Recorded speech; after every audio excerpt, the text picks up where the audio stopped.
Good morning and happy Tuesday. Hope all is well. Hope you had a wonderful day on yesterday, and hope you got your week started off on the right end. Hopefully, you were able to start it off with us at the Way at Ministries. If you do not know, my name is Minister Jeremiah Cross, one of the ministers here, along with Minister Dominique Cross and Pastor James. We try to bring you guys daily devotionals each day at 8 a.m. Eastern, 7 a.m. Central. So, without further ado, today's verse comes from the book of Psalms, and it's really the entire 19th chapter. I will not be reading each and every verse. It's 14 verses. Get a chance, please read through it.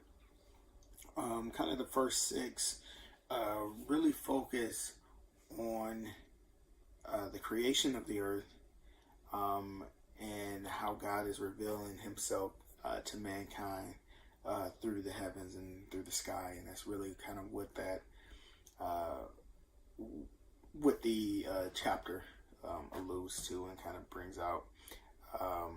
It's talking about the magnificent sky that God has given us. And if we think about that for a second, if we think about what God has done for us, and a lot of people often complain about the different weather that we receive, whether maybe going through rain right now, or snow, or extreme heat, or cloudiness.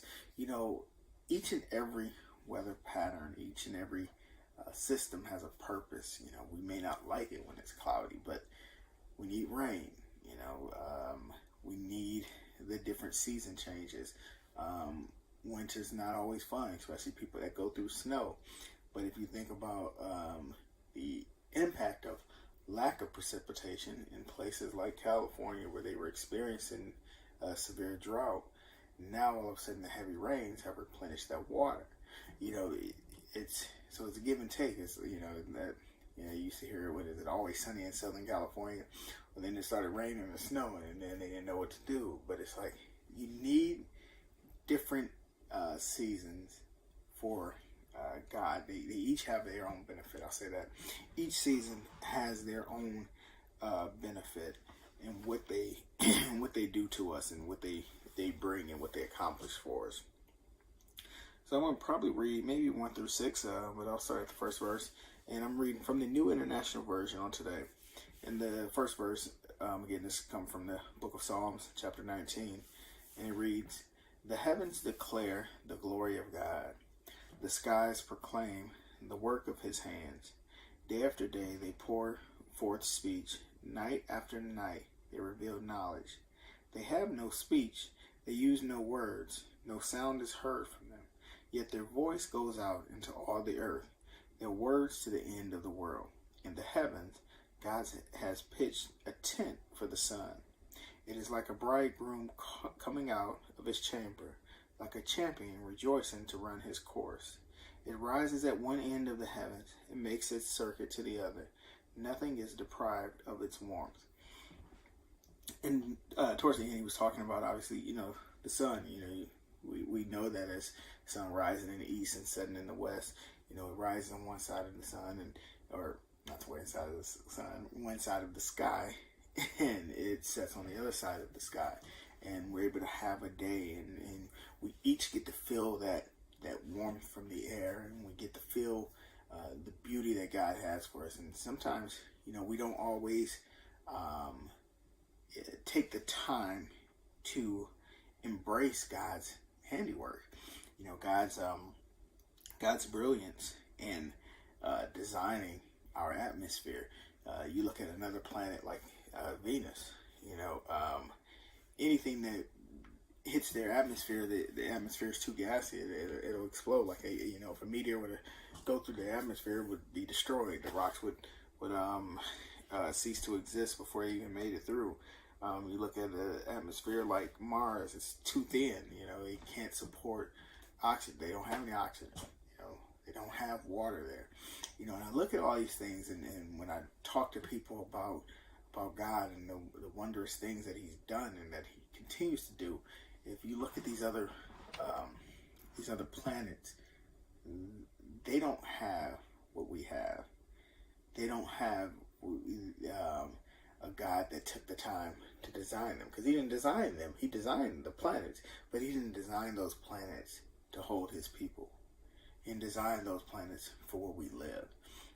And that's why I don't believe in happy accidents. And I don't believe that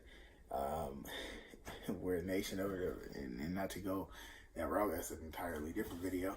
But we're not, just happy accidents where we just all evolved from nothing and came to be. No, we had a God who meticulously designed a world where we could survive, where we would thrive, because he knew what we needed.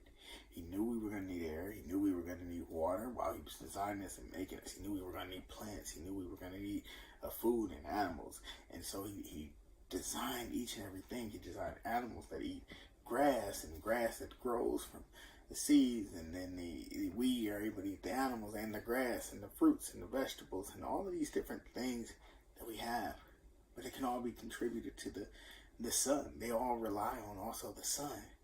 Without the sun, it ceased to exist. And we know in our faith, we also know that without the sun, we cease to exist. We cease to be able to have what it is that we have. The reason the sky looks blue is the way, the light comes out of the sun and reflects, through the molecules in the air. And, the blue light is the shortest wavelength. So that's the way we see it. And that's why we see the sky is blue. And, my nerd side coming out. But when we see that, we have to remember to sometimes take a pause, take a time to think and admire what it is that God has done. How many people have taken for granted our atmosphere? You take for granted the air you breathe. Most people don't think about it. If you ever went to your sink and you turn on your water, and water comes out. Turn on your lights and your lights come on. Take for granted. We take those things for granted. Open up your refrigerator and have food to eat. Those things we take for granted. What type of world would we live in if we slow down and stop taking all of those things for granted? Started actually thanking God for everything that he's done for us. Thanking God for what he's blessed us with. And that's what David really wanted us to do in this psalm and in this chapter. So if you have time, please do read the whole thing. It is, it's a great psalm to have and to read. Again, that's chapter 19. It's a great learning lesson for us to remember that sometimes take the time to look around.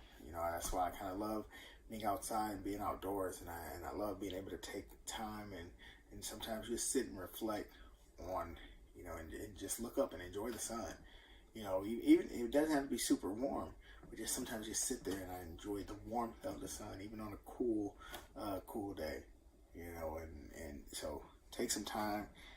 We all get busy. We all get busy doing things, but truly take some time. And if you get time, definitely read that psalm. And don't forget, I do thank you for tuning in today. Please don't forget to tune back in tomorrow with Pastor James. He'll be here at 8 a.m. Eastern, 7 a.m. Central. So please don't forget that. And until next time, amen and God bless.